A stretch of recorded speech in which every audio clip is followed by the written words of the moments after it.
آج 75ویں یوم جمہوریہ کے موقع پر کانگریس کے نو منتخب رکن قانون ساز کونسل و نیوز ایڈیٹر سیاست جناب عامر علی خان نے ماؤنٹ مرسی اسکول ٹولی چوکی میں پرچم کشائی انجام دیا ہے۔ اس موقع پر جناب عامر علی خان نے خطاب کرتے ہوئے 75ویں یوم جمہوریہ کی مبارکباد پیش کی اور طلباء و طالبات کو مفید مشوروں سے نوازا۔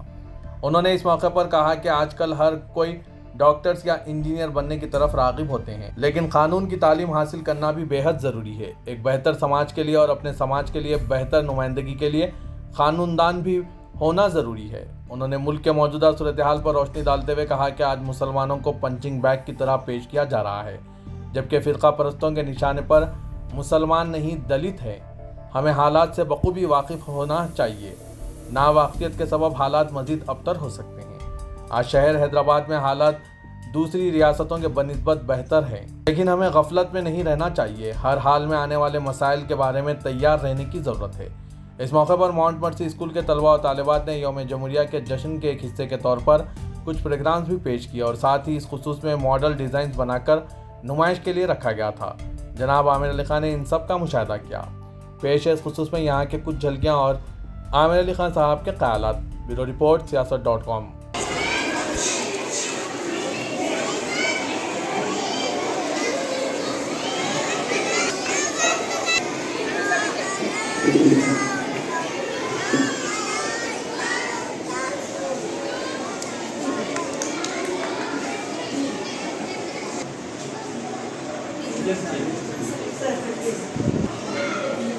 What they learned from all shapes, what additions, subtractions, divisions, everything they're just displaying on their book. Like this entire money they have to learn for fluctuation of money. I'm not the viewer on the music.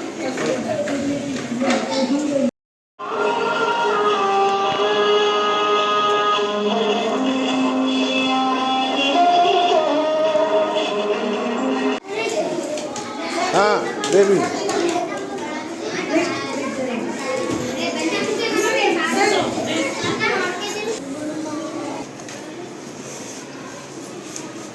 Explain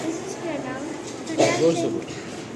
My name is Rasha Fatma and I am from Mount Mercy School, grade 3rd, and today I am saying about pronoun. Pronoun is a group of words that precedes a noun.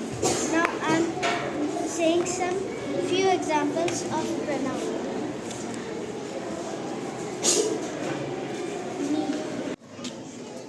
Thank you, management of Mount Mercy, or in fact the management, staff, students and parents of Mount Mercy School.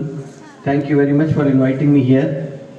Of course, 75 years is not a small period which we have transformed. We have seen India transform from after attaining independence. We have made India a republic on 26 January 1950. Of course, that constitution laid down certain principles. I think today is the need for everybody to recall or read what is there in Indian constitution. Especially people from the downtrodden, the minority communities and the people who have been deprived of their human rights.